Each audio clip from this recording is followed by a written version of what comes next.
Let's go Mets. Let's go Mets. Let's go Mets.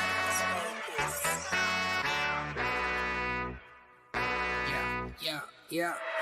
You gotta believe and invest with your heart. Orange and blue till Mets do us part. Spring training, oh yes, it's the start. City Field gritty till Mets do us part. Hit home runs and knock it out the park. Big Apple till Mets do us part. You gotta believe and invest with your heart. Listen to the show till Mets do us part. John from Brooklyn, Gibby reps NJ. We're the other team, I don't care what your friends say. Mets fans, we focus like a sensei. Listen to the podcast Monday, Wednesday. Made a couple bad plays, but we still won. Character, yup, we're gonna build some. Are you gonna check the pod? Is real fun. Just like Mookie, I will, son. So invest with your heart. Orange and blue till Mets do us part. Spring training, oh yes, it's the start. City Field gritty till Mets do us part. Hit home runs and knock it out the park. Big Apple till Mets do us part. You gotta believe and invest with your heart. Listen to the show. Available now on all streaming platforms. If you love the New York Mets, check out Till Mets Do Us Part. Enough rapping. Let's get to yapping. Yo, what's going on, everybody? Welcome into another episode of Till Mets Do Us Part. We are live on YouTube. We are live on Twitter or X or whatever the hell you want to call it. Coming to you all courtesy of Brella Sports Network. John Saponaro out in Los Angeles, California. That means Matt Ibanez holding things down back in New Jersey. You can blame me. I was making not a frappuccino, just a regular old coffee in my I Survived the Walking Dead, which we've made this joke before, but very apropos for our New York Mets. But we got a lot to talk about, a lot of comments coming flying in. But before we get into any of that, how you feeling?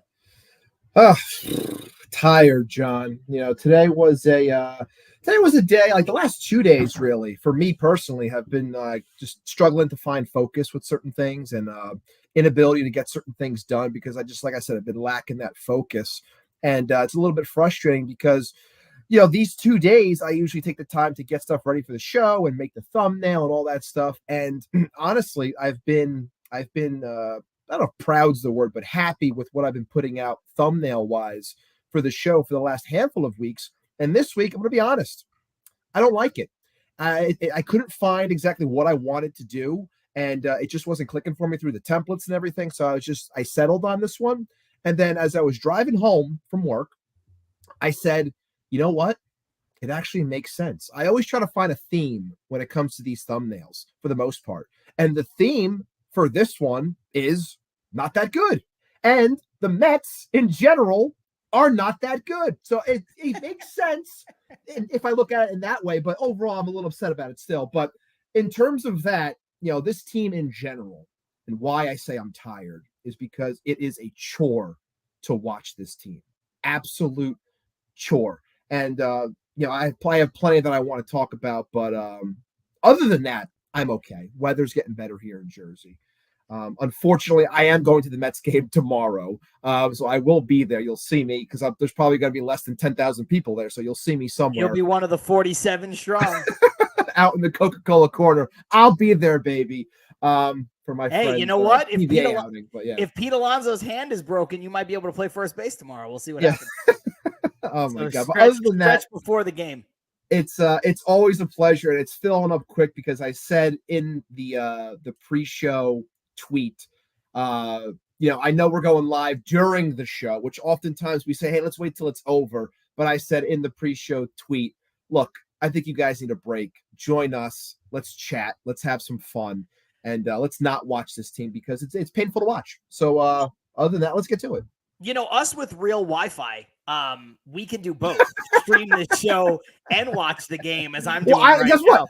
I don't want to, so I'm following on my phone. I don't want to watch it. Yeah.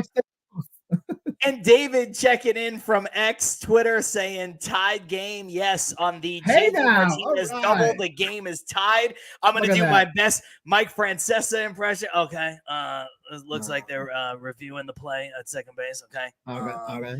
If it stands up, the Mets, well, either way, the game will be tied. Okay. Because it'll be just 2 outs and the run scored. But it's either going to be 1 out and tie game with a runner on second base. Okay. Or It's going to be 2 outs, nobody on, tie game. We'll see. We'll see. Okay.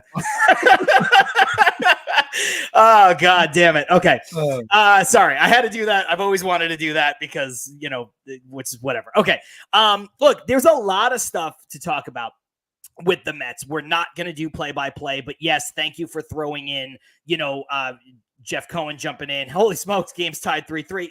Thanks for throwing in all that stuff because it is hard for us, even though I do have the game on in the background, to, carry on this conversation and then also try to, stay locked in with the game. Jeff Cohen saying, John, that's a pretty good Francesa. Thanks. I think he's in my range. I think he's in my impressions range. I think if I worked on it, it would even be better, but there's too many people that do impressions of Francesa already. So I'm not doing that, but I appreciate the shout out.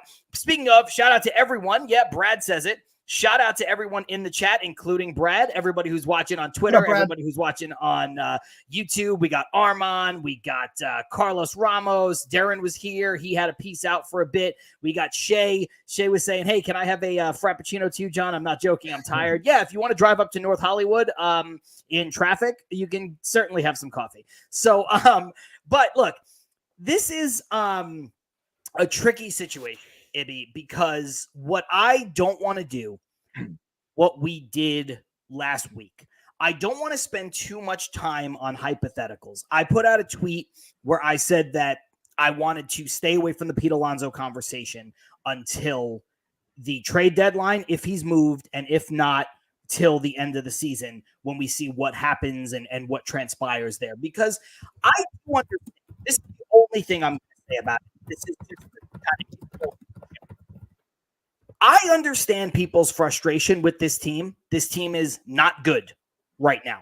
This team has underachieved a lot in the last couple of years. Underachieved to different degrees, right? Because a couple of years ago, they win 101 games, but then they falter in the playoffs. You can say whether or not they should have won the division or not, or who they would have went up against, whatever. But that team underachieved. Last year, they significantly underachieved. Right now, I would say that they're underachieving because I thought they would be much better than they've been to this point. So I understand people's frustration with the quote-unquote core of this team.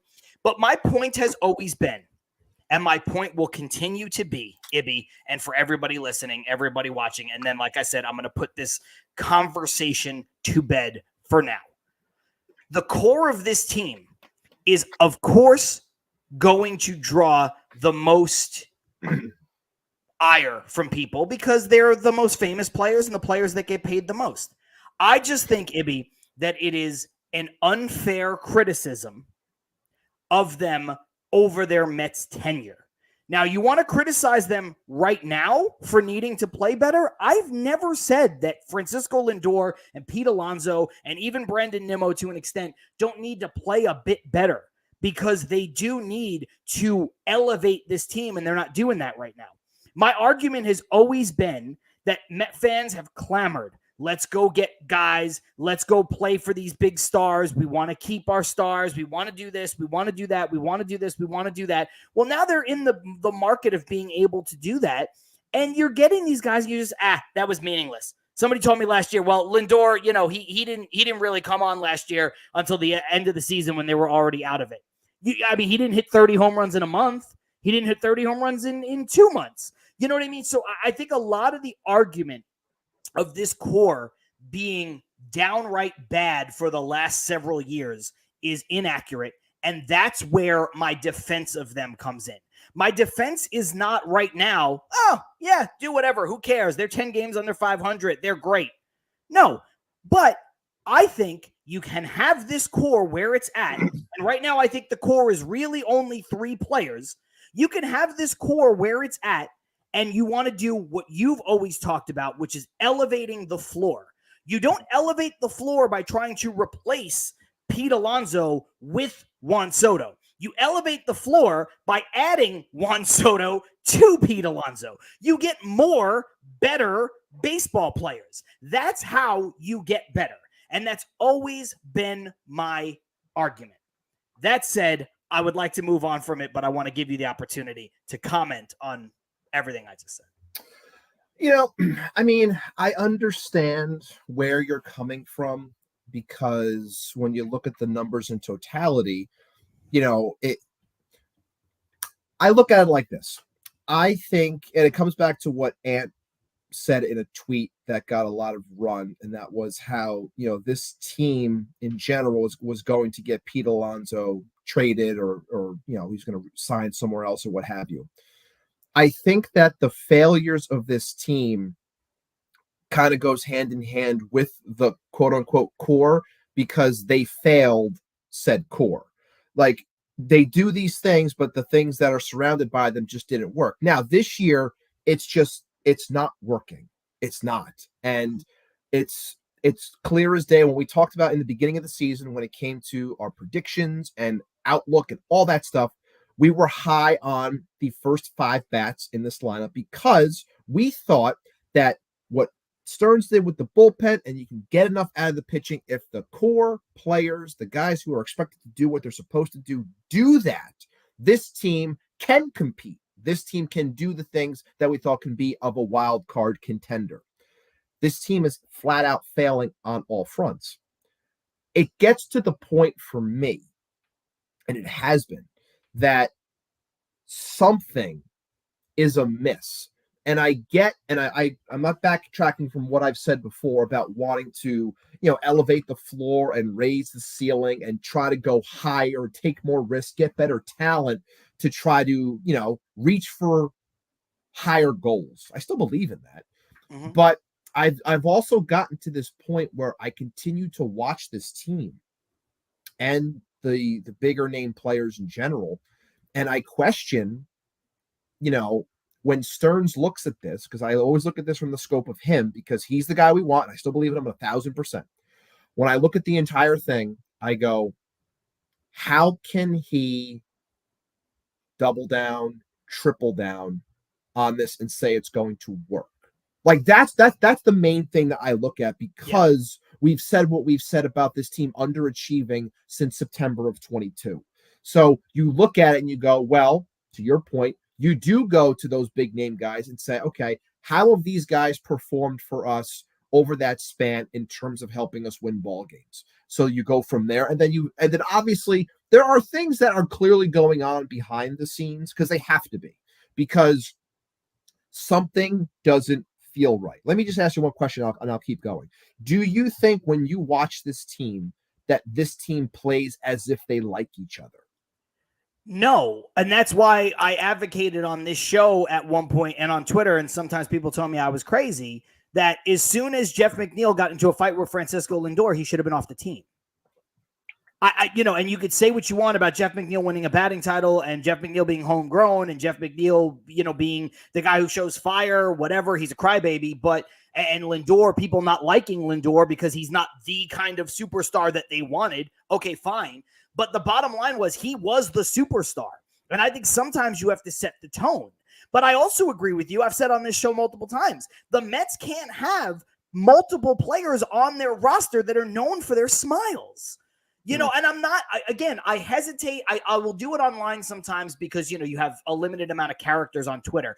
But I hesitate to call any professional athlete soft, because you can't become a professional athlete by being soft. Now, you can get softer once you get paid, right? Like, especially in the NFL, we see it all the time. Nobody worked harder for their contract than Muhammad Wilkerson, who is one of the most unsung defensive players in the sport.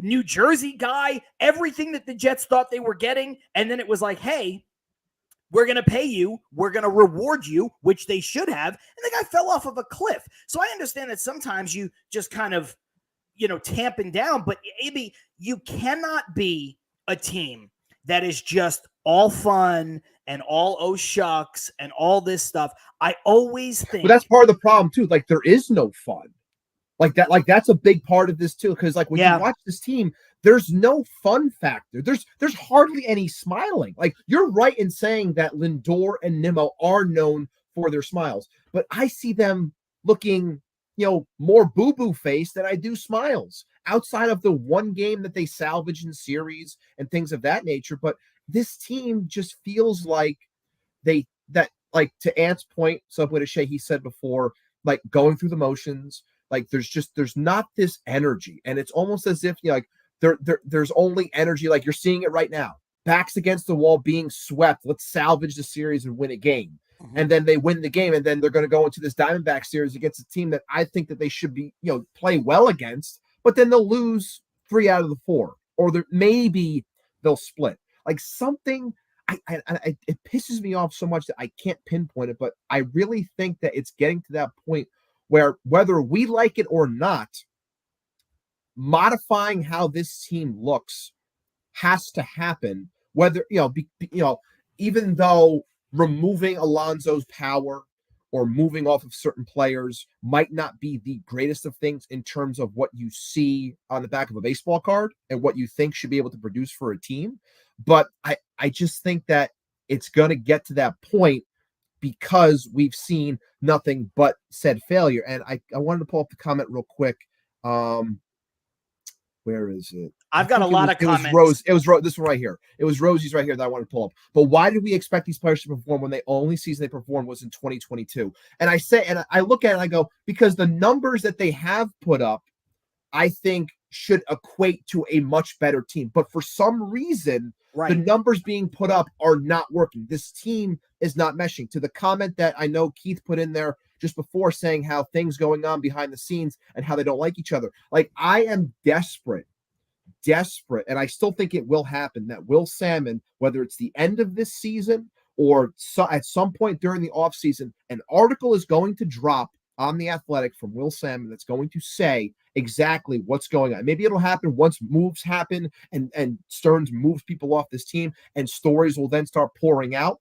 It is shocking, even though the Mets have been a tighter knit group ever since Cohen took over in terms of leaks. The only thing we've heard about this team so far is from Tommy Pham. And Tommy Pham is a different type of cat. He's out there. He says what he wants. He doesn't give a shit. And it shows. But for some reason, no one else has said anything about what's going on behind the scenes here. But something is clearly amiss, because when I watch this team take the field every single day, when I make that trek from the front of my house to the back of my house to the couch to sit down and watch this team, go through the motions, drudge along, and not play baseball the way I thought baseball was going to be played this year, something tells me this ain't it, man. This ain't it. Even for the better players on this team, it's not there. And I desperately want to know why. Where is the disconnect? Why is this puzzle piece not working? Why are these good players not meshing? Who hates each other? What is causing this potential division? Like, all of it comes back to the phrase that we used last week and many other content creators using as well. And that's a rotten core. You have to do your best to remove the rotten nature, whatever it may be. And they know that we don't know. We're assuming they know. So David Stearns knows. He's going to do what he has to do, which is why I think doubling down or tripling down is probably not what's going to happen, which is why I come back to what I said last week. And I know you didn't like it, but it was saying how I wouldn't be shocked if they did move off of Pete and opted to go with another player. And I know your counter to that is you should add to it, add Pete and add another great player. While I agree with that, I question if they would go that route, where I think that they would choose to try to get younger and change things up if that is what they feel is part of the problem in that clubhouse. Yeah, and look, everybody who's watching right now, over 200 people, we want you to chime in. I have a lot of comments starred, and we're going to get to a bunch of them right now. But for everybody watching, if you are new here, hit the thumbs up. And if you don't feel like commenting, it is all good. Plenty of commenters here that are going to vocalize. And, of course, Ibby and I will take you through most of it. But your comments are all going to come in real time, whether over on YouTube or Twitter/X, whatever it may be. Charlie saying some of these guys need to be trimmed, like McNeil, who I'd like to be manscaped the hell out of here. Shout out to Manscaped. Use the code TMDUP for 20% off. He's got a shave, that dusty beard. He looks horrendous.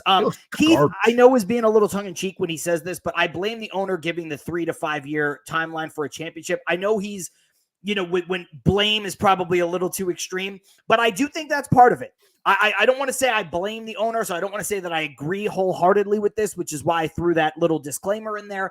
I do think that Cohen saying what he said changed the expectations for even the most tried and true baseball fans. And the reason why I say tried and true baseball fans is because everybody knows how bad this organization was run under the Wilpons. Everybody knows how much work needed to be done. But when the owner comes out and he flexes some financial muscle in year one, and he comes out and he says this and he makes this bold declaration, you can't help but go, yeah, I think I could see that. I could see that happening. I think the Mets are pretty close. Yeah, I think that's going to happen. So I do think a lot of the criticism for Cohen is unfair.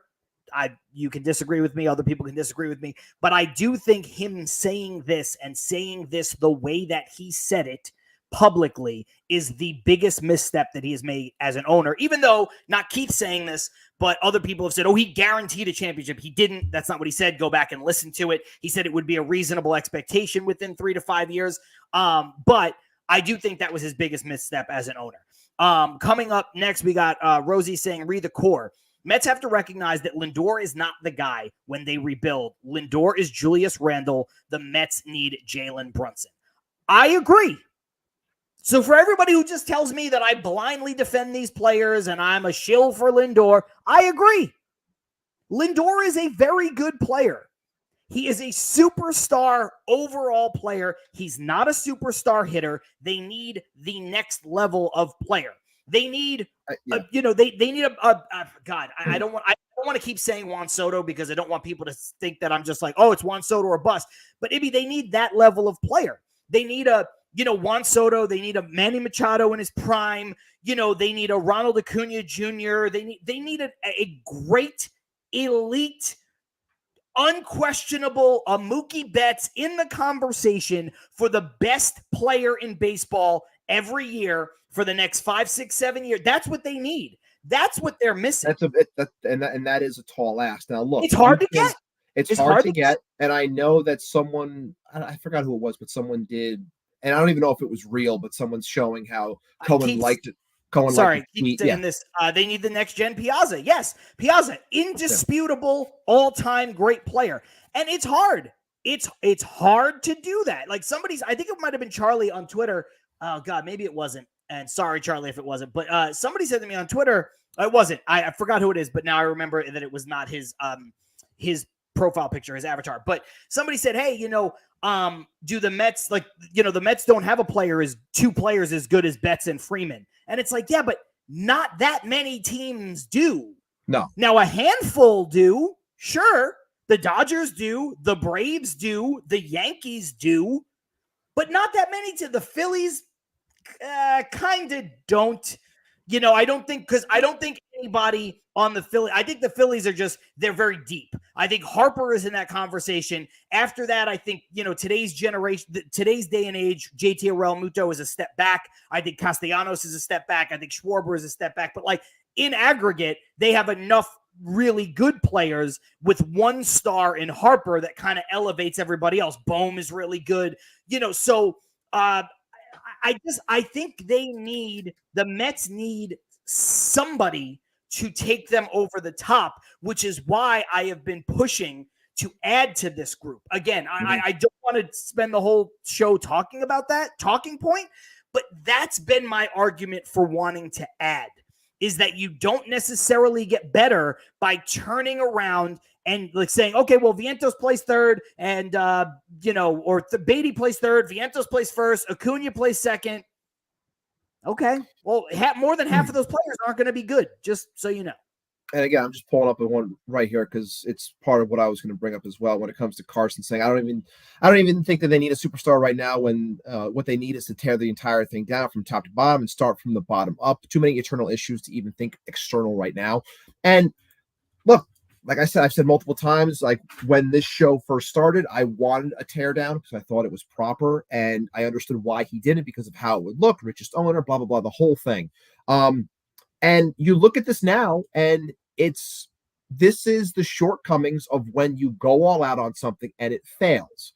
And when you look at it, he went all in to try to win fast, and it failed. And when you do things like that, it doesn't have a long shelf life. It's a very short shelf life because you tried something within a window. You had your window in 22. Your GM chose to not be aggressive at the deadline, whether that was his call, whether that was your call, whatever it may be. You chose not to be aggressive. And, ever since then, you're still hanging on to what happened in that season when really that's the outlier. That's not the norm based off of the last, 4 seasons. So I do think that it goes a lot deeper, but I do agree that Lindor, as much as I love him, I think he's pressing way too much. I think it wears on him too much. Like I said, I've seen more frown and boo-boo face as opposed to smile. And I think that I like that comparison of Brunson and Julius Randle. But Very good finding comparison. It's very good. but finding that player is difficult. And like I was saying before, whether it was true or not, if Cohen really did like a tweet or somebody made it, I'm not sure if it was a meme or not, of Cohen liking a tweet that said, "Hey Steve, you got to throw the bag at Soto." Like, yes, a player of that ilk would help the situation when it comes to your investment with Lindor. And I know that's going to trigger people and be like, well, you got to give, Soto $550 million and you gave Lindor $341 million. So now you're paying all of this money just to make sure that your one player is up to snuff. And really it should be, it's basically a sunk cost because you got to spend X amount of money to make him worth it. And people will then bitch about that. But if it brings the best out of him to alleviate said pressure, then great. But I do think it is more than just one player. There's a lot of holes on this team. I'm happy with the progressions that we've seen down low when it comes to pitching. It's great to see. I'm still worried about the hitting. I'm still worried about in terms of the hitting approach overall, in terms of what's going on at the major league level and how the lack of building anyone the last handful of years is kind of, stagnating the growth of hitters down low. That does worry me. I am excited for a couple of guys that are having their numbers go up. But overall, it's a problem. And those things take time to get corrected. And once those things get corrected, then you can get to the point what I've been saying over the last 2 weeks, which is you build the players from within, you find that camaraderie. The guys like each other because they came up with each other. They grow together in New York. They know how to play in New York. They understand the responsibility. They get better with time. And then as they get better with time, others see this and go, I can see myself integrating with that. And then you get this core nucleus of players 1 through 9, as opposed to just 1 through 3. And you're not a top heavy lineup. So it takes time though. It does. I know it didn't work because of the injury, right? But the example that I go to is my other favorite team, the Jets. The Jets were horrendous for 10 years. The Jets tore it down to the studs and they built methodically through the draft and by acquiring players. And they did it slowly, sometimes painstakingly.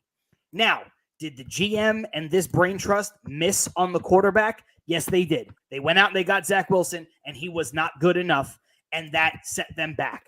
However, if you look at the quarterback class, Ibby, that year, none of those quarterbacks were any good. Trevor Lawrence is the best of the bunch, and he even seems as though he was overrated. Now, Trevor Lawrence was not going to be available because the Jets were not picking first overall, so they had to pick somebody else. They picked who they thought was the best one. It didn't work out. But then what they did was they were able to entice Aaron Rodgers who want to play here. And that's what I mean by, yes, it didn't work. He got hurt. I understand all of that. But that is a formula in the NFL that has worked in past seasons, in very recent seasons. It worked with the Rams and Matthew Stafford out here. They get him, win a Super Bowl. Aaron Rodgers, at least as good as Matthew Stafford, I would say better when he came over to the Jets.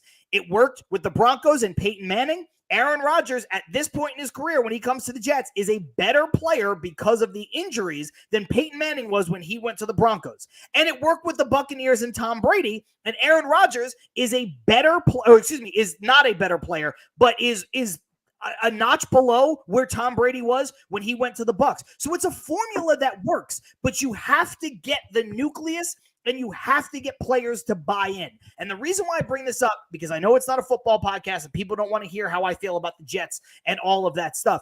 But that's why after Rodgers got hurt last year, the Jets couldn't just, I guess we'll win 2 games. You had to try like hell to win as many games as you could because you have players like Sauce Gardner, like Garrett Wilson, like Jermaine Johnson and Breece Hall, these young players that you hope are part of the new Jets. They tweeted out last year, same old Jets?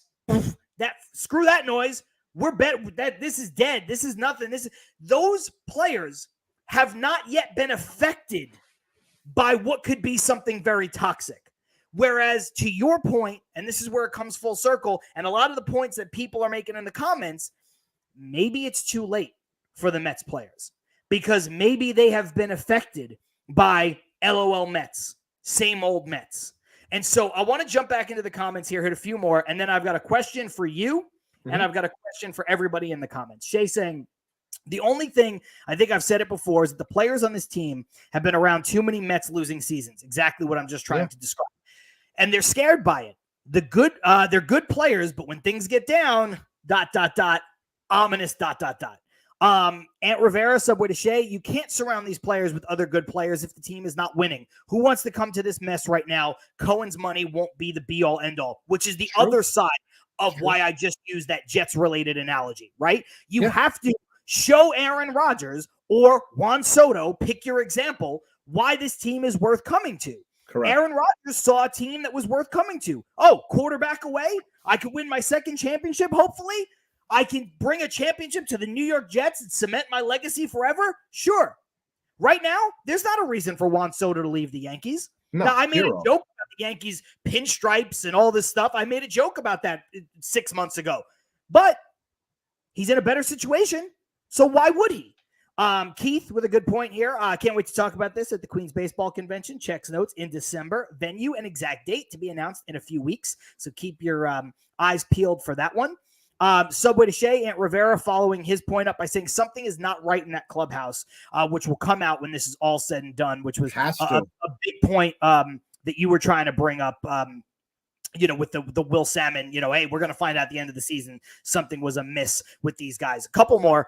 Shay saying, honestly, each player in the core and McNeil, thank you for separating them, Shay, has a flaw in them over the past few years. The same flaw, too. It hasn't corrected in good or bad years, and their flaws all show up at once. Yes, when Alonso is bad, Lindor is bad. When Nimmo is bad, the other two are bad. It's rare that you get a guy who can carry the team, puts the team on his back. When the Mets were real good in 2015, somebody always stepped up and put the team on their back. Of course, it was Cespedes. Of course, he was the big linchpin. But the other guys were major contributors. You saw that a lot. When the Mets were really good in 2006, they had a very deep lineup. If Beltran wasn't good, Delgado was there. If Delgado wasn't there, Wright was there, and so on and so forth. Mr. Nobody saying, most of the guys here are homegrown. We really only brought in Lindor as far as stars go, and then only added and subtracted star pitchers. Where are the players? Good point. Now, look, they tried to bring in some more stars. Honestly, it's probably good that we didn't get some of them, right? It'd be like, it's good that we didn't get Carlos Correa. It just is what it is. They tried, though. And Carson, kind of for the first time, agreeing with other people. He's been in my boat on the core and how to build this team. He says, if having a sustained winner means sucking for 5 more years, I don't really care at this point. The major league level isn't the only problem as to why this team stinks to hell every 9-10 years. Okay. I'm sorry, I just cut off. You don't want to be in the middle. The worst place you can be is in the middle. Either you're at the top or you're working your way from the bottom to get towards the top. If you are middling, which this team has been now for a while, you're stuck in hell. You're never going to get better. So tear things down to then build back up. That's the only way, because if you keep doing if they keep at what they're doing, nothing's going to change. So to Carson's point there, it's like, yeah, I'll take the 5 years of retooling it, rebuilding it, and dealing with the potential losses, because I know what I've been wanting for the longest time. A plan is in place and we're working towards something. Whereas when you throw something in front of a fan base that is so hungry like this one is, if you throw something in front of them and say, oh, we're going to compete, we're going to do this, we're going to do that, and then you continue to fail miserably, it doesn't create any good feelings. It doesn't get rid of LOL Mets. It doesn't get rid of any of that stuff, because you're still doubling and tripling and quadrupling down on staying with the same exact thing that you've been doing. It's the definition of insanity. Like, that's why when you're stuck in the middle, like a lot of teams in baseball are choosing to stay in, it doesn't make any sense to me. No. Either you go all the way up or you tear down and you build yourself to eventually get towards the way up. That's why the Dodgers The Dodgers were in the perfect position to go out and get Ohtani and then get Glasnow and extend him and pay, $200 million to this guy and $300 million to this guy and $700 million to this guy. At the end of 10 years, they're going to have to pay the piper. But right now, they have been a perennial winning franchise for almost a decade. They've extended their window. They'll deal with the window closing when the window closes. Right now, they don't have to worry about it because, Ibby, they've been at the top of the sport, to your point, and they were like, hey, we see an avenue to keep this window open. We're going to keep it open. Ant saying football is so different, though. It's not like you draft one of these kids and they come right up. They go through 3 levels of development. Yes, absolutely true. But that's why it's not a one-for-one analogy, but in terms of building a culture, in terms of putting together a sustainable franchise, that's part of it. And then he says, Rodgers is so old, though. It's like the Mets getting Verlander.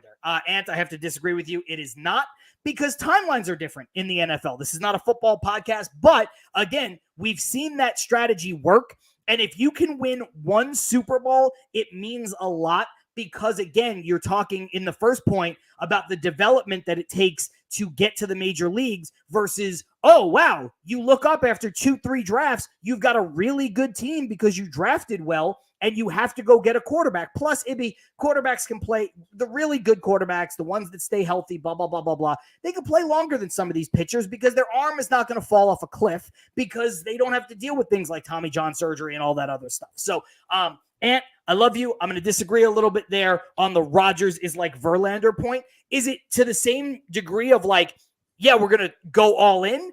Yes, but it's not putting all your eggs in the basket of a 41-year-old starting pitcher.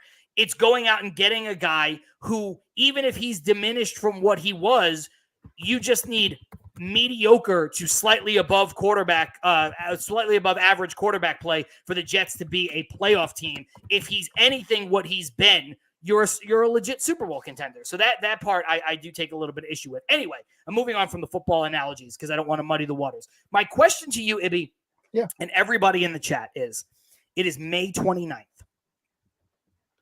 It's a 2-part question. Mm-hmm. Do you think this team is dead in the water? Look, even with the watered down extra wild card and all that stuff, do you think you yourself, the team, is dead? And if you do, what moves are you making to get the Mets closer to being this sustained contender that Carson mentioned that we all want to see? And everybody in the comments, please go ahead and chime in as well. Did you see my question in the chat or no? Because I did. No, I posted it on the YouTube side. So unless you have it open, you wouldn't see it. But I did. So we are on the same page here. I did post a tweet, a poll that has 27 votes so far. If you haven't voted, make sure you do, because it's part of this question. It's saying, are you ready to sell on this season? And your two options are yes, this team is done, and no, it's still too early. I will answer this question on May 29th, 2024. John, this team is absolutely dead. It's dead. I'm sorry. Like we did, I bring it back to what we talked about. I want to say it was 2 weeks ago now. All these shows are kind of, because again, the team's been bad. They're kind of all blending together. But a couple weeks ago, I said to you how I didn't want the show to be like it was last year, where we kept on waiting for this switch to go off, for everything to click. We all thought it was going to happen because of the talent that was there. Professionals, veterans, they know what it is. They have to wake up eventually. Play to the back of the baseball card. Never happened.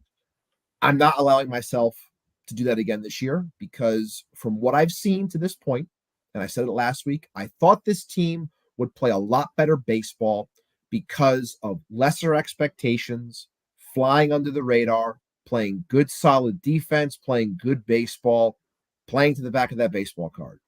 None of that has happened. They are one of the worst teams in baseball when it comes to defense. The bullpen is getting to the same point it was last year of being overworked. You're seeing guys start to fall apart and come back down to earth, whether it's Adam Ottavino, whether it is Reed Garrett. Diaz is hurt. Diekman's has had his hiccups as well. We lost Rayleigh. There's a lot more bad than good. And when I continuously watch this team go out there every single night, drudge through, and to bring it up to Maureen, who I love, Maureen bringing up the comment saying, anyone notice that in the after game interviews that they all repeat the same lines over and over with dead eyes, just like robots? We're much better than this. We're a better team than this, and blah, blah, blah, blah, blah. If you were a better team, you would play like a better team. You wouldn't play like a team that is going out there looking for ways to lose. Good team, and it's the opening lines of my description for this episode today. Good teams find a way to win. Bad teams find a way to lose. This team has lost, 9 games or whatever after leading in the 7th inning. That completely changes the win-loss record, completely changes the potential outlook for this team and what David Stearns might be looking for. But that's even if you win half of them. But how much better do you feel about this team if they even won half of those? Exactly. It changes the match. And I know that the NL is bad. I know that the NL is top heavy. I know that the third wild card is still within potential reach, even though you're 10 games under, because I don't think that third wild card team is going to end up being that good of a baseball team. It might be 500. So I get and I understand why David Stearns says what he says, which pissed people off, which they would go, is he watching the same team that we're watching? Well, he's going to say that because he knows the NL is bad, so he has to allow it. So what do you expect him to say? It's right. May 28th or whatever, yesterday or the day before? He's still got 2 months. He's still got 2 months until the deadline. So it's a lot of baseball to be played. He can't say anything else. He can't. So I understand why he says that. But from my perspective, and I'm still doing this show. I'm going to do it every week because I love talking with you. I love talking with everyone that joins us. 254 strong right now. Make sure you like and subscribe to the channel if you haven't already. But we're going to be here, okay? Because it's part of the name. You see it. It's why we made it the name. But I think that I'm more focused on the tomorrow as opposed to today. And when I say the tomorrow, that is me looking at Luis Acuna if he comes up this year. That is me looking at really focusing in on Christian Scott's starts. Me looking at what Brandon Sproat is doing down low. If Dom Hamill's going to turn the corner. What's going to happen with Jet Williams with his injury? Like, when's Drew Gilbert coming back? If it's going to happen in June. Like, I'm focused there for the tomorrow for this team because the today is not here. It's not. Because I haven't seen anything that can change my mind. And until I see that, I can't change my mind. I can't go back to what I did last year and waiting. I can't do it. So for me, I think that this team, before we even hit June, which pains me to say, it's just not there. And I don't think it's going to get there. Okay, I don't disagree with you. I think you're right, actually. And the reason why I think that you're right is everything that you just said, I think is summed up very nicely by this comment from Carlos Ortiz. The team plays dead. The reason why I think they're dead is because I think they're dead. They play dead. If they were losing 1-run games and giving up leads, but fighting their asses off, playing good defense, being athletic, being quick, doing all the things they need to do, you'd feel different. Even if they were 10 games under, you would still feel different if they were, I know you had to pop your headphones off, maybe. If this team was 10 games under, still losing the Negan bat. If this team was 10 games under, still losing 1-run games, you would feel differently if they were fighting. But they play like they're dead. And therefore, I think you have to assume, just for your own psyche, this is my advice to you and to everybody else. Don't do what me and Ibby did last year. Don't wait for it to turn around. If it ever does turn around, fucking great. If it turns around in July and August, well, you can enjoy your summer watching Mets baseball. But right now, I think you have to just and say it sucks and deal with it because they're not showing you any reason to have faith. I do want to answer this question really quick from Carlos Ramos. It says, John, let's take your Jets, for example, then. You just said the Jets rebuilt it. They didn't just add some pieces. Why do you want to do the same with the Mets? The reason is a couple. One, I think that the Jets were so bad for so long and had such little talent on their roster that it didn't matter. They had no choice. They were not middling. They were dog shit. They were horrendous. Also, the window, again, in the NFL is smaller than the window in Major League Baseball. Theoretically, I know anything can happen to any professional athlete, but the average NFL career is only like 3 years. You got to strike while the iron's hot. You got to try to get it. You got to build differently. You have to go into it with a different mindset. The other part of it is, tangibly, Ibby, it's different in the MLB because of guaranteed contracts and how long players are going to be here and what you need to do to keep players. And you can't restructure and you can't get out of deals and do all this stuff. So, again, it's my fault for bringing up the analogy and using it as a comparison. But the fact of the matter is, Carlos, to me, they're just different situations in some cases. It kind of just is what it is. And maybe that's not a great answer. Maybe it's not the answer that you want to hear. But, there are just tangible reasons why I think the Mets are not stuck, but the Mets are in this spot, which brings me to the second point, which, Ibby, I want you to ponder, and I want everybody in the comments to ponder because I want people to really chime in earnest. Now that we kind of agree that this team is dead in the water, we're going to head into the break. When we come out, I want to know from you, Ibby. I'll give my opinion too, and I want people in the comments to give their opinions. Realistically, underline that, put it in bold. Realistically, what do you want the Mets to do to start to turn the tide? Because they're going to have the opportunity coming up soon. There's going to be players they can sell off. But if anybody tells me that they want to eat half of Lindor's contract and trade him, I'm going to laugh you out of the building. They're not going to do that. They're not going to do that.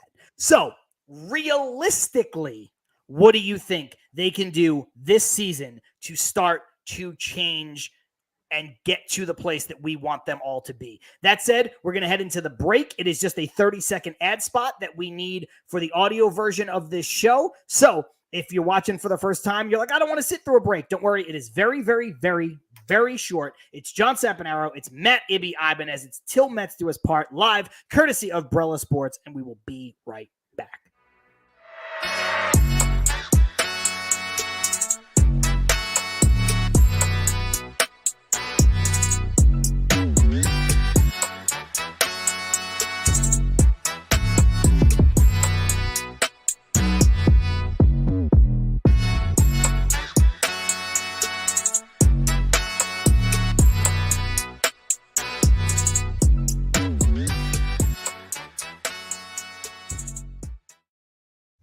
Yo, just like that, we are back with Till Mets Do Us Part. We're live on YouTube. We're live on Twitter and X. You can find us not only at Till Mets Do Us Part on Twitter, but also at John Saponaro, at Poison_Ibby, our individual handles. We're basically simulcast in as many places as we possibly can be so that you can watch this show. But we understand that not everybody can tune in live and watch the show all the time. If you miss anything, don't worry. Head on over to our YouTube channel, which is appropriately called Till Mets Do Us Part. And there you can watch anything that you missed, because when we're done with the live broadcast, it lives on that YouTube channel forever and ever and ever and ever. And while you're over there, remember to hit the thumbs up, like the video, and remember to subscribe and turn your notifications on. This way you will never, ever miss the opportunity to either know when a new episode drops or especially know when we are going live, which is usually Wednesdays at 5:30 p.m. Eastern time or thereabouts, give or take a couple minutes if I need to make a coffee before we get started. That said, if you can't do any of that, don't worry, because in about an hour, 2 hours or so after we're done with the live stream here, this also drops as an audio podcast on Apple, Spotify, Google, Amazon, all of those places and more. So that means you can listen to the show wherever it is you get your podcasts, all courtesy of the Brella Sports Network. Ibby, let's switch things up a little bit. You want to hit us with a little bit of words from our friends over at MANSCAPED? Oh, at MANSCAPED. Oh, okay. I mean, you don't have to. If you want to, if you want to. I mean, if you want me to, I could. I have no issue reading from. I wasn't prepared for that one. I know. I threw it on you. You threw it on me real quick, but we'll go with our last time before we get our new reads about the summer bods. Hey there, beach babes. Are you ready to soak up those summer vibes and unveil your ultimate beach bod? Well, you're in luck, because our friends over at Manscaped have you covered from head to toe. With the Performance Package 5.0 Ultra, the ultimate all-in-one grooming kit is set to have you looking and feeling your best in the summer sun. Trust Manscaped and unlock the confidence you need to turn heads this season. Join the 10 million men worldwide who trust manscaped.com for 20% off and free shipping when you use the promo code TMDUP at checkout. Let's make this summer your smoothest one yet. Manscaped. Yeah. TMDUP. Don't forget, with that code TMDUP, you're getting 20% off and free shipping. And free shipping. Site-wide, whatever you want. And you might look at it and you say, I'm not a Manscaped kind of guy. You know what? You don't know that because they've got beard trimmers. They've got ear and nose trimmers. They've got stuff that you can shave your head with. They have great, there you go, post-shave bombs and aftershave. Ball bombs. They have all kinds of bombs. They have all kinds of bombs. Performance boxer briefs. So you never know. Just check out the website and get 20% off and free shipping from us while you're over there. And of course, we got to shout out Independent Safes, where you can get free shipping when you spend over $99 with our friends over at Independent Safes. And Ibby, I mean, it's a spoiler alert, right? You're buying a safe. I just want to let everybody know who's watching. It's going to be over $99. So basically, and it's not to say that that's a lot of money. You know what I mean? You got a quality safe. You want to protect your stuff. That's why you're getting a safe. This is not the time to skimp. But I'm just saying, basically what Independent Safes is offering you is free shipping when you buy any one thing on their website, which is a great deal.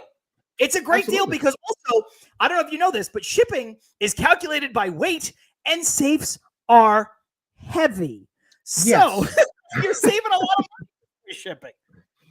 Absolutely. And obviously we love both of our partners at Independent Safes as well as Manscaped, and love the jokes that always come into the comments, like Carlos Ramos there saying, can we manscape the core of the Mets? And Stevie Mack always coming in with good hitters. I put all of my Mets stuff in my Independent Safe, so I don't have to look at it anymore. I know Stevie Mack has been a little bit on the outside looking in when it comes to our New York Mets. He was letting me know earlier today, says he hasn't watched anything since the Scott outing against the Rays. I said, Stevie, you haven't missed much. So again, shout out to Manscaped, TMDUP at checkout.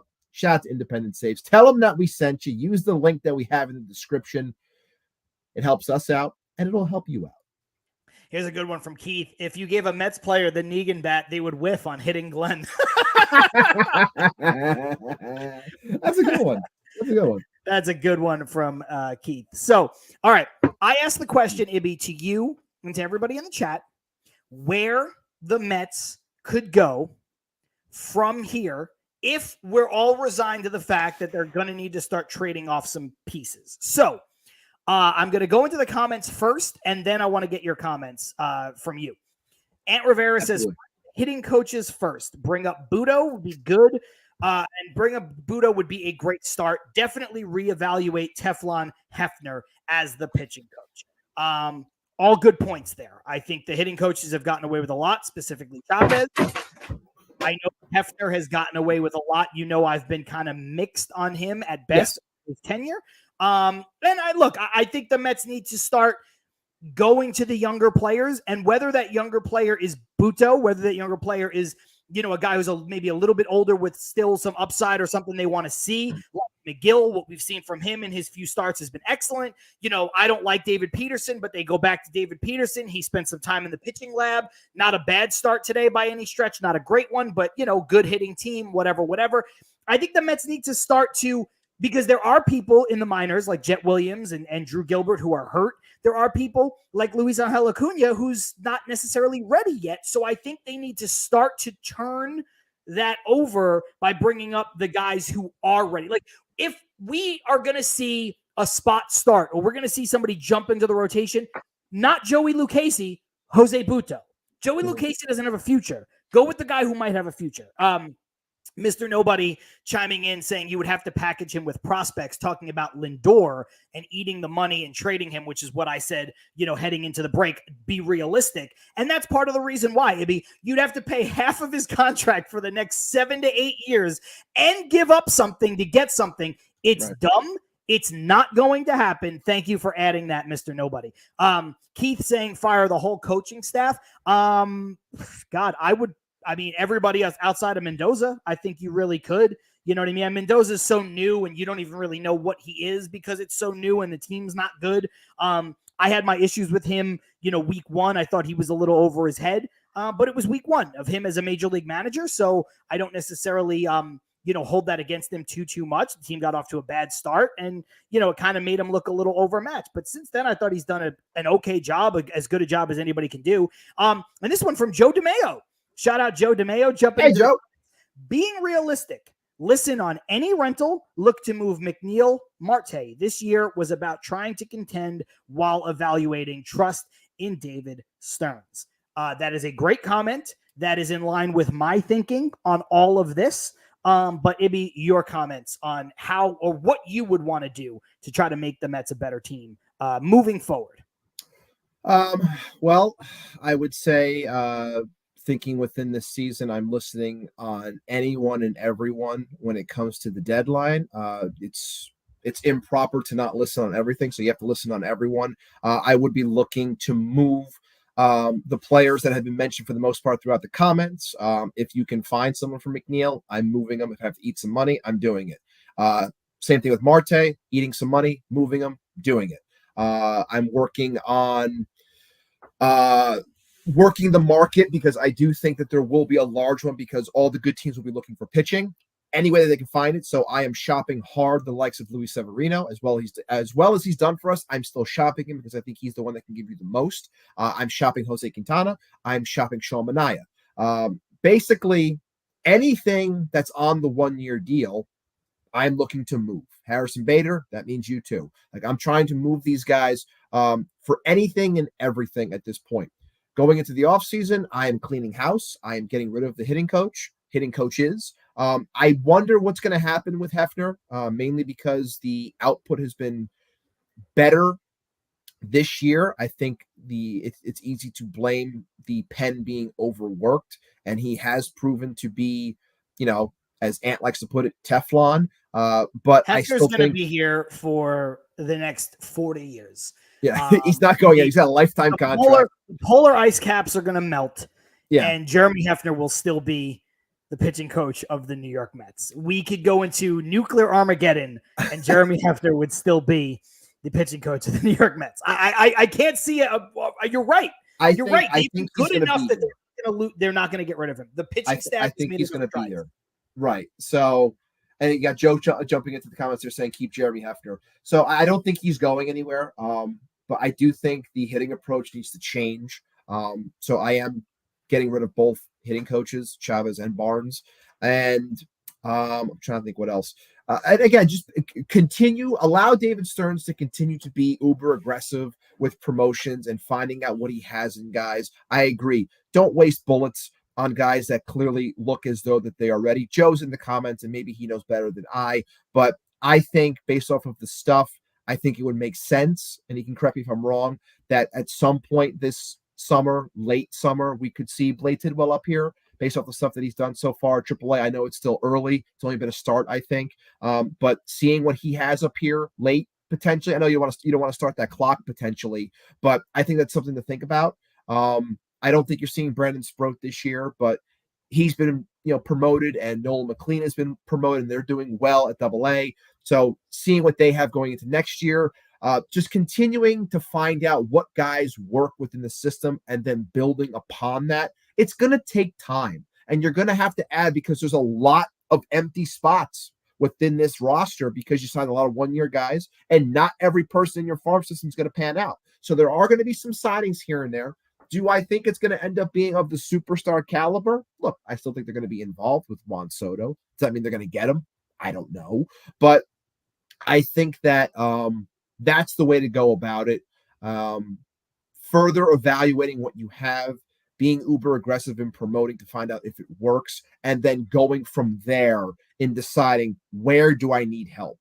What do I need to attain? What makes sense?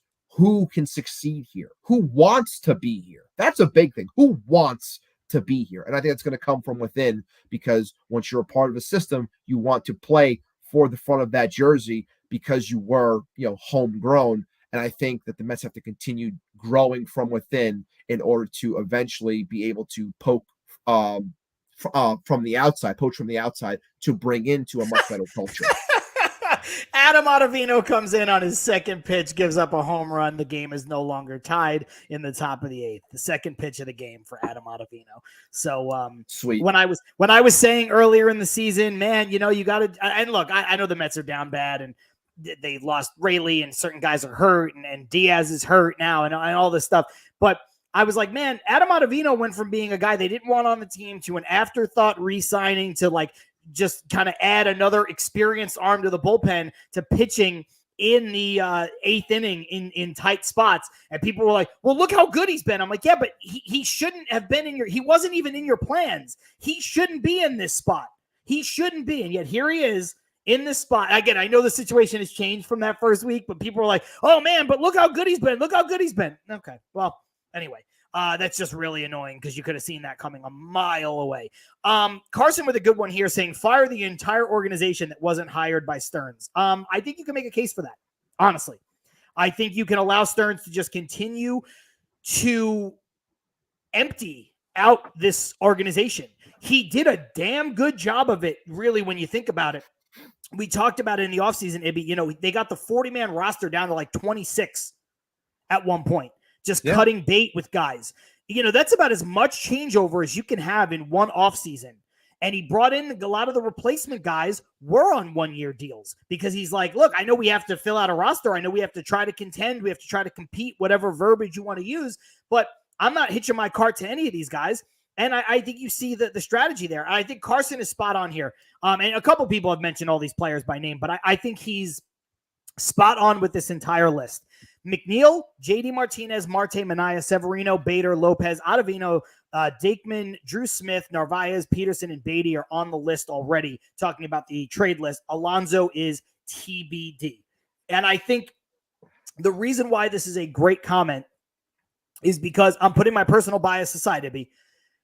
Alonso does need to still be TBD because of all of the players that are listed here. Alonso is the guy, some people are going to get angry, who might be back. Alonso's the guy who spent his whole career here.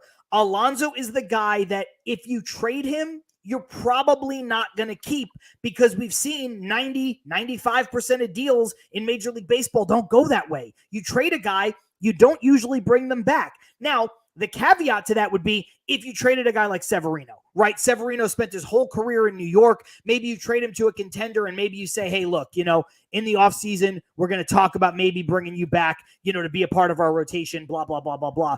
But you're also not missing out on some kind of legacy player who's been with your franchise the entire time. Plus, good starting pitching is always going to net you a ton at the trade deadline. Even if it's just for a couple months, more than offense usually nets you, usually. So I think that's a very astute comment from Carson just across the board. Look, I think you have to, as much as you can, see what these young players are going to offer you. As much as you can. That doesn't mean rush people to the major leagues, but to your point, Ibby, it also doesn't mean wasting bullets in the minor leagues. And I put out something the other day, and I stand by it. I know he's only now just starting to heat up, but I would, and this is as much my frustration with the major league team as it is with the guy being ready or not ready. I would call up Acuna tomorrow. I would call up Acuna. I would play him most days at second base. Jeff McNeil would be my super utility guy. Beatty would go down. Vientos would play third base. That's how I would do it because then with Acuna, you do have a legitimate backup middle infielder that can play behind Francisco Lindor. Now, that plan does get a little shaky because Alonso got hit on the hand, and if Alonso has a broken hand or broken fingers, you got to go in a different direction, or maybe you bring up Acuna anyway, Vientos plays third, and Beatty gets a stay of execution. Right? So things can change a little bit in that context. But to me, that's one of the moves you can make right now that helps bolster this team. And I saw some other folks write, hey, if you trade Alonso, you could play Vientos at first. You can. But Ibby, I'm sorry. I'm sorry to make it about this. Right now, I don't care if it's going to be for the long term. Right now, Vientos is your third baseman. He can't play both spots at once. And I am tired of watching Brett Beatty. Everybody who's tired of watching Francisco Lindor. Everybody's tired of watching Alonso. Everybody's tired of watching Nimmo. Everybody's tired of even watching Jeff McNeil. I am too. Nobody's tired of watching Brett Beatty. Somehow there's a huge contingent of Met fans that think this guy's going to be good and he's going to turn it around. Why? He will, not here. Oh, but you've been consistent there. Yeah, he will, not here. So you're saying he's got to go. See, I think if you're smart, you might want to, because his value is down. If you're smart, you might. The Mets have a lot of 1-year players that they can trade off for something. Ibby, I think you could attach Beatty to a 1-year player and then try to get more in a deal, if that makes sense. Like maybe you trade, Beatty and JD Martinez somewhere. Or you trade Beatty somewhere with Sean Manaea. So you're giving people the opportunity to get a starter that they can plug into their team for the stretch run. And then you're also giving them a bat with upside. I think that's the move. I think Beatty needs to be off this team. I don't think he's any good. Your thoughts on attaching him to another player who's on a 1-year deal in a trade? Trying to maximize that deal. I would be open for it. I like I said, I don't think, as much as I think Brett Beatty can be a good ball player, I honestly feel that a smarter approach in terms of hitting within an organization is going to get him, and they're going to unlock a better player. I truly believe that, and I might be dead wrong. I might be 1,000% wrong, and maybe he's just broken and it's just not there. But I honestly feel that if he goes somewhere that can change his hitting path and his swing path, and it's going to get unlocked. And I'm not saying he's going to be this world beater, but I think he can be a 20 home run bat. I do, but it's not going to happen here. Not with the way that things are. Not the way that it's been developed ever since he was in since he was in Brooklyn, pounding the ball into the ground. I think it's going to happen. Notoriously bad place, by the way. Yes, just it is. Giving credit where credit absolutely. is, absolutely. Like keeping it 100. That's true. Brooklyn is a terrible place for left-handed power hitters, which is why they called Ryan Clifford up to AA as quickly as they did. Right. So I think that he is going to. I think it would be smart, and I think a team would. I don't think you're going to get much because you are selling low. But I think attaching him, I think a team would be interested, because I think oftentimes, and this happens in football as well, I think a lot of people have egos, and a lot of people see players and they go, I can make him good. Well, I can unlock him. I think that is something that is definitely potential. I do. And this is my point. Douglas Barnes saying, John, and then this should be in quotes, Beatty sucks, but maybe we could trade him for more, with the rolling on the floor laughing emoji. That's my point, is that another organization might see what Ibby sees. I don't see it. Ibby has been, I've said you could trade Beatty to fucking AAA Mars. I don't give a fuck where he goes. Ibby has said he thinks he can go to another team and be successful. So if Ibby sees that, maybe somebody else sees that. And that's why I'm saying maybe you give a team quantity and you give them the opportunity to add 2 players to the mix. You give them a starting pitcher, let's say, who helps them with the stretch run on a 1-year deal that they're not committed to. And you give them a 24-year-old left-handed bat. And maybe they see something in him. Maybe they don't. I'm not saying you have to get more for him. I don't care. No, I don't think you would. I don't think you would. And I know you're not going to get anything for him by himself. That's why I'm putting it out there. Hey, if you attach him with somebody else, maybe that bumps up what you can get in terms of something back. Maybe. That's all. And for Yamid, I love you. Beatty is still young. That's why the fans have more patience. He's not that young. He's 24. Juan Soto is 26. Yeah, there's a lot younger players, so I understand the patience being thin. And look, Carson, I know you don't like the guy, and it's not me thinking that he's going to, again, be this world beater or even fetch back a lot. But to the things that you say often on your show and in our chat as well, if he goes somewhere else and does the things that you want him to do, that's what I'm saying can potentially happen. because it's not happening here for some reason, and you are not a fan of what is, practiced and preached here in terms of hitting approach, I think that if he goes somewhere else where new ideas and a different approach in terms of his swing path is, implemented to him, because it hasn't happened here. And if it has happened here, then yes, I will say, enough is enough. Goodbye, you stink, because you're just being stubborn. Like, that's a different story. I don't know if that's the case. I'm operating as though they are just thinking that what he has is eventually going to translate, and it hasn't to this point. I'm saying if he goes somewhere else and he gets shown, hey, you're doing this, you should be doing this, like something small like that, and then things can be a lot better. He can be a much more consistent player. That's what I think. I don't think he's going to fetch us anything great. I don't think he's going to give us anything good, because you're selling very low, because he hasn't been that good at all in the 500 plus plate appearances he's had to this point over the last 2 years. But yeah. And maybe a couple comments, and again, good comments, and I don't mean to take any of you to task when I say this, but Maureen saying the clubhouse culture has ruined Beatty. Beatty's swing has ruined Beatty.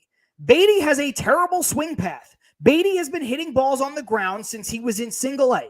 Beatty has been ripping ground balls to second base since he was a minor leaguer. And it's not going to change at the major league level. And that's why, Cody, I don't disagree with this as kind of the follow-up comment to Maureen. The Mets are better off sending him down, Beatty, and retooling his swing and not thinking about him for a while. And then he's saying, ding, ding, ding, John, for what's wrong with Beatty. So you agree, Cody, but it's just like, yeah, you could still send Beatty down. But how many times have the Mets sent down Beatty? He hits a bunch in AAA, and then he comes up and he can't hit. Because, Ibby, we've talked about what AAA means for some of these hitters, especially guys who are in this 4A territory, which is where Beatty is finding himself. You go down to AAA, you're facing guys who are trying to come back from pitching in Korea. You're facing guys who are on rehab assignments working on stuff. You're facing pitchers who aren't that good to begin with. There's a lot of hitter-friendly parks in AAA. And so what do you expect him to do once he gets back? I expect him to go down to AAA, hit again, come back up, and not hit. That's what I would expect. That's why I'm ready to move on. And for Yamid, yes, I understand not many people are Juan Soto, but there were other great players, and there are other mediocre players who are Beatty's age or younger who have already shown more, right? Like you take a guy like O'Neal Cruz, right? O'Neal Cruz is not the second coming of whatever superstar you want to pick. He's been very mediocre. I would rather have O'Neal Cruz right now than Brett Beatty. He's got more talent. And again, you don't have to pick somebody who's an elite player. My point was when I mentioned Soto is that Soto's like a year and a half older than Beatty. Let's stop calling Beatty. He's so young. He's not 21. He's 24. He's had 700 at bats, whatever, in the major leagues. He's not been good. He's like a 220 hitter at best.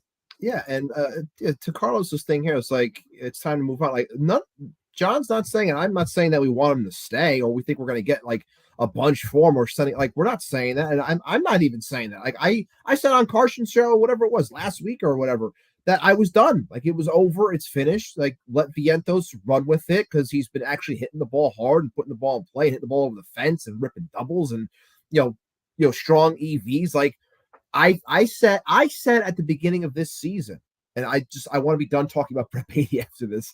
I said at the beginning of this season, 4 more hours, all Brett Beatty. I was giving him 250 at bats. I said that was the cutoff number, and I think now he's at like $150, if that. And I'm like, I don't need to see 100 more at bats. That's it. I was off by 100 at bats. Like, I don't have to see it anymore. I don't. So if someone else wants to, I think it can happen elsewhere. I do not think it's going to happen here. So yes, I'm with everyone else. It's time to move on, and that's fine. I don't think it's going to happen here. But again, don't be shocked is my main thing. Don't be shocked if he does go somewhere else and it ends up being like Travis d'Arnaud, like something like that. Like don't be shocked. Don't be shocked. That's all I'm saying. Yeah, I just jump back in. And that comes back to the development issue with this team. That's the whole point I'm just trying to make. That's all. Yeah, jump back in the interest of fairness to Yamid saying, John, I agreed with you. I keep saying bring up Acuna, send Beatty down, and everybody keeps saying he's not ready. I respond with who is he replacing, Beatty or McNeil? And honestly, Yamid, Ibby, everybody listening, it's both. That's why I keep mentioning Acuna, because the Mets right now are not maximizing their 26-man roster. They are lucky that Lindor plays every day. They're lucky that Lindor went for a bunt, got hit on the finger, and was fine and stayed in the game. The Mets don't have a backup shortstop. So the Mets need to change the way this team is structured to get the most out of their 26-man roster. It's also a big part of the reason why the Mets couldn't call up Vientos until push came to shove, because Vientos doesn't play shortstop. And I said it on the show last week, Ibby, it's the same situation. The Mets' hand was forced because they were so bad offensively. Joey Wendell was so bad offensively and defensively that they were like, fuck it, we'll just call up Vientos because at least we think he can hit, and we'll figure it out. We'll tell Lindor he's got to play every game until we fix this, because none of this stuff exists in a vacuum. And so I think when you look at it from that perspective, Yamid, it's just Acuna replaces both of them. He replaces McNeil as the starter, and then you allow him to be your backup shortstop. You send down Beatty, and you make a decision on Beatty after the fact. In a perfect world, I'd love to have Jeff McNeil off this team. I would trade him tomorrow. People want to eat half the contract, Ibby, for Lindor. I would eat 75% of the contract. It's not that much money to get Jeff McNeil off this team. The Mets need to open up spots. They need to open up roster spots, period. Yeah, and to continue the point real quick, because I wanted to bring up, because I did make the graphic for Luis Angel Acuna, who has been playing better baseball lately. And I know it's coming onto the tip of the tongue of a lot of people. Last 10 games, 390, 435, 561, 4 doubles, a home run, and 4 stolen bases. He's playing a lot better since the beginning of May, because I read on The Athletic how there were a lot of adjustments to tighten his swing, to not be so out in front, to put his weight back, and focusing more on pulling the ball. So those things are starting to pay dividends for Acuna, because you're starting to see his overall play, be better. He's not going to be a power hitter. Okay. I just think that what he could potentially offer is different, at least, than McNeil, in terms of, I think he's better defensively. I think he can actually steal a base. Little things that can happen there. But overall, look, he still has a weighted runs created plus that's, I want to say, still below 80. So look, he's not it's not this all-world player like his brother. Okay. People want him because what they're seeing right now is bad. And I'm with you. I want to bring him up here. Let's see what ends up happening. I don't think it's going to happen soon, but if he continues, let's say over the next 2 to 3 weeks, playing at this level, then the talk is going to start to get a little bit louder and louder as we enter towards July. That's what I think with Acuna. Ibby, I know we have to get out of here in a couple minutes, but yeah, Carson's saying, it's okay, Ibby. He'll get up here, meaning Acuna, and Chavez will tell him to keep his eyes closed at the plate. Now, a lot of people are saying the things that we're all saying, which is, everybody on a 1-year deal, get him out of here. You can start trading them immediately. Nobody's going to argue that, right? We can debate Pete Alonso. We can debate how much of a contract to eat with a guy like McNeil or Marte, but even those guys, everybody is pretty much resigned. Hey, trade them. Anybody who's close to being ready like Acuna, people are like, hey, let's see what he's got, right? So there doesn't seem to be a lot of debate on some of those points, with the exception being maybe Alonso. What I want to ask you, our final thought here as we get out of here. This offensive approach is so bad, has been so bad this year, last year, the year before that. How much longer this season can Eric Chavez survive, realistically? It honestly, it doesn't make any sense to me, because if I don't want to call David Stearns a liar, because he's been truthful this entire time. Everything he said, he's been truthful this entire time. Like, everything he said has been on par with what's actually gone on. The only thing I would question. Sorry, yeah, I understand that in the history of the position of hitting coach, they are the ultimate scapegoats, even more so than a pitching coach. Yes. So I understand that it's going to make me, you, Carson, Carlos here in the comments, it's going to make everybody happy if he is let go. But it might not change anything. But I think, Ibby, if the position exists, however ceremonial, you do have to bear some kind of responsibility for what that position means.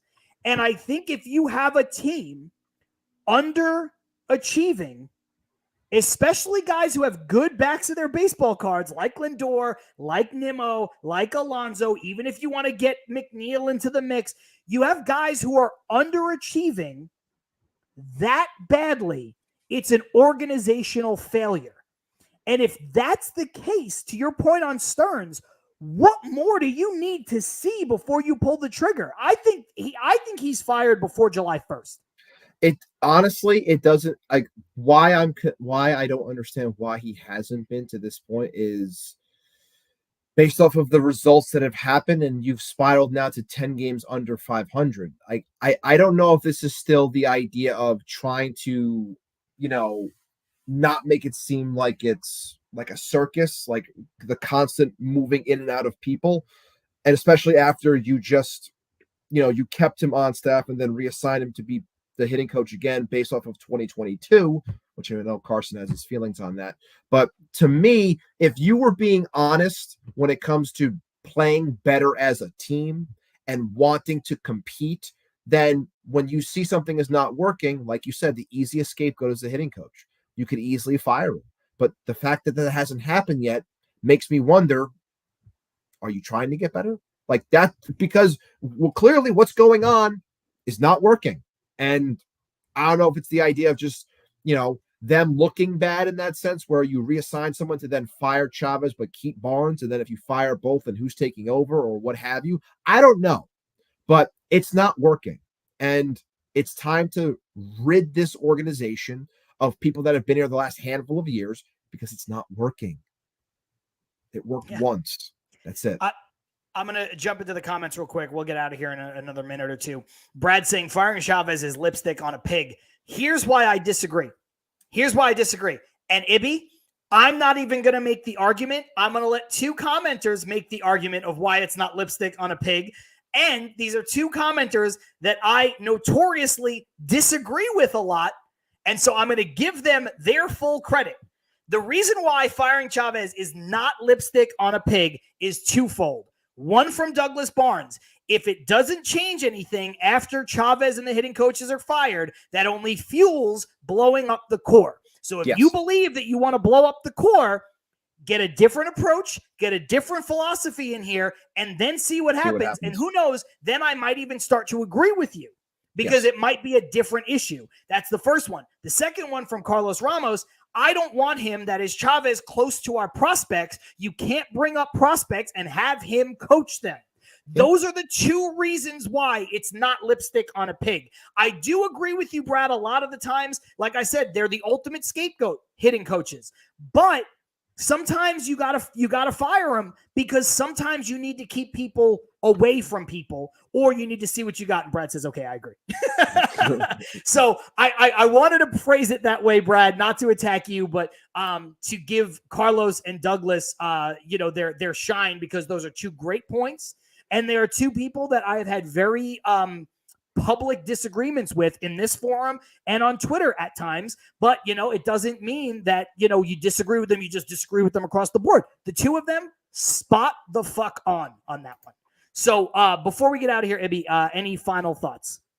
Just real quick. I know that we got 41 people on the YouTube side, but only 19 likes. Make sure you hit the like button. If you haven't subscribed already, make sure you hit the subscribe button as well. But seriously, hit the like button before you get out of here. It helps us a lot when it comes to the algorithm and everything and helping us grow. I would really appreciate that. Two things that I wanted to hit on real quick before we got out of here. And one is serious and one is a joke. The serious one being Brandon Sproat. Brandon Sproat has been awesome down on the farm. Like I said, my focus is really shifting towards what's going on down low because what's happening up here is clearly not that interesting. But Brandon Sproat His last start went 7 innings. That's back-to-back starts of going 7 innings. 1 run, 2 walks, 5 Ks, 96 pitches, 64 of which were strikes. He had 12 swing and misses. His ERA is down to 1.89, and he struck out 20 batters in 19 innings. I am very excited about the development of this pitching over the last handful of weeks, really this season, whether it's Brandon Sproat, Christian Scott, obviously here now. I wish we saw more of Dom Hamill. It's not clicking right now. Mike Vassell hasn't been that good either, but I like what I've seen from Nolan McLean. I think he went 5 innings today. Another solid outing from the two-way player. Jonah Tong has been a lot of fun to watch as well from a swing and miss perspective, and the strikeouts that he's racking up as well. So again, I wanted to continue with my my little on the farm segment, so I just wanted to make sure I got that in. But there's one thing I didn't get a chance to put up today. One thing, because my partner didn't really go on the type of rant that I wanted him to go on.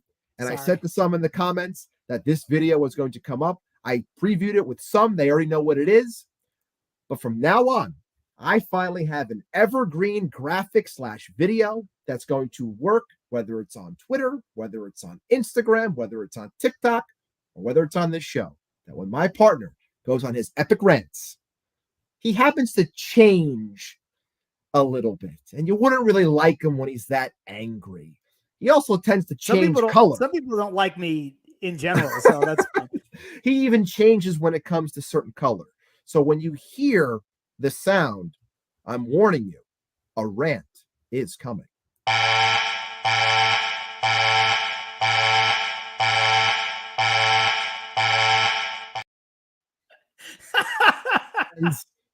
Is not your normal Bruce Banner. That is not the Hulk. That is the Incredible Hulk, the red version of the Hulk. The Red Hulk.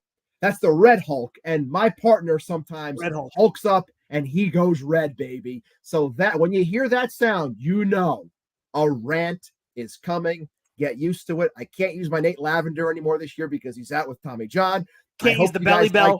I can't use the belly bell because he signed elsewhere. So I finally have something that is evergreen, because if there's one thing my partner is always going to do, it's always going to make sure that his point gets across and his face is going to be red. So there we have my partner over there, the Red Hulk. That's all. We might be seeing it. Okay, that was the first time I've seen that. I did not. Amy did not show me that. Amy did not show me that ahead of time. So he kind of teased that he had something cooking, but he didn't tell me what it was. That is fantastic. Armand saying, Ibby, great. Just change the color to blue or orange. No, it needs to be red. It's got to be because red. I get red. It has to be red. I will say this. This would be my final thought. It's kind of twofold. One, enjoy your summer, guys. I love the Mets. It's behind me. I've got paraphernalia all over my apartment that you can't see. I'm the type of person who goes to games by myself. I'm the type of person who, travels to watch the team no matter how bad they are. I saw a couple people on Twitter over the last couple of days saying, I can't believe I'm going to London to watch this team. If you're going to London to watch this team, you know what I can tell you? Enjoy London. It's a great city. London's a fucking blast. If you're from New York City, yeah, I do have a tattoo I have a very British tattoo of the London Underground logo. I'm going to London, not for the Mets. I'll be somewhere else next week, but I'm going to London in about a month. It'll be my 4th time in London. It's a beautiful city. If you're from New York City, it's very much like home, but very much different. So, enjoy it. Enjoy that trip. Enjoy your summer. Don't let them take it away from you. You can still enjoy, you can still watch the team without getting up in arms over it. If they're bad, just let them be bad. You can still watch it. We still want you here. We're still going to be here. I mean, Mr. Nobody saying it is. I assume he means just agreeing with me that London's a great city. It's beautiful. It's a lot, especially if you go in the summer. It's a great place to visit in the summer. If you like Ted Lasso and you've never been to London, enjoy that part of it. If you want recommendations, and I mean this sincerely, DM me on Instagram or Twitter if you're going for the first time. I have a ton of recommendations, not just the touristy stuff, good shit to do and see and enjoy in London. The other part of it is we made a commitment, Ibby and I, to be here as much as, every week, basically. And that will continue with a couple of exceptions. I'm sorry that I have to do this, but there will be a couple of weeks, next week being one of them, where I am going to be out of the country. And because the Mets are not good, Ibby and I have talked about it, I am not going to let them ruin my vacations or my work trips, or like where I have to wake up at 2:00 in the morning because of the time difference to record this podcast. He's told me, don't worry about it. So there will be a few weeks in the next 2 months, June and July, where I'm not going to be able to do the show. Something major happens, a major trade, whatever, we might find a way to work that in. But if the trade is them getting rid of Jose Quintana for cash considerations, I'm not doing the goddamn show. If they trade Pete Alonso, I'll do the show. Even maybe if they trade Jeff McNeil, if they trade a piece of significance, somebody who's been here a while, pop bottles. I'll do the show. Yeah. Oh my God. If they trade Jeff McNeil, I'll be doing the show, hammered, celebrating. No, but the fact of the matter is, we're still going to be here. Still going to be here every week. Ibby is going to hold down the fort either with guests or solo. So if you don't want to see me Red Hulk out, if you're tired of hearing me yell about Pete Alonso and the core and all this stuff, you've got good news, because Ibby will be flying solo next week while I am in Dubai. So at least you will get a reprieve from me because I will not be here. Ibby, anything to add to that? Just that I want to laugh because I just got an update because I have my notifications on for Will Salmon, who just said there have been some really bad days here lately for the Mets. Today is on another level, and I don't have a TV in front of me, so I'm not watching. But then I just see he quote tweeted the SNY account saying how Jorge Lopez had been ejected by third base umpire Ramon De Jesus. Lopez then threw his glove into the crowd on his way off the field. That in itself is very telling as to where this team is mentally. But I got nothing else. I want to get the hell out of here. I love all of you. I really do. But this team, like I said, just really bogs me down. It's dinner time, and it's time for us to actually have a, enjoy our evenings. Forget that. Sorry. Couple comments to get us out of here because they're good. This one from Mr. Nobody Sincere. Enjoy your trips, folks. Whether you're going to London to see the Mets, whether you're going anywhere, I think Carlos is going to PR. Wherever you're going, go and enjoy it. It's going to be awesome. Enjoy your summer. That's just a sincere one. From Subway to Shea Aunt Rivera. What if they trade Lindor, John? If they trade Lindor, I will commit to being on this show. Bullshit. This is what's going to happen.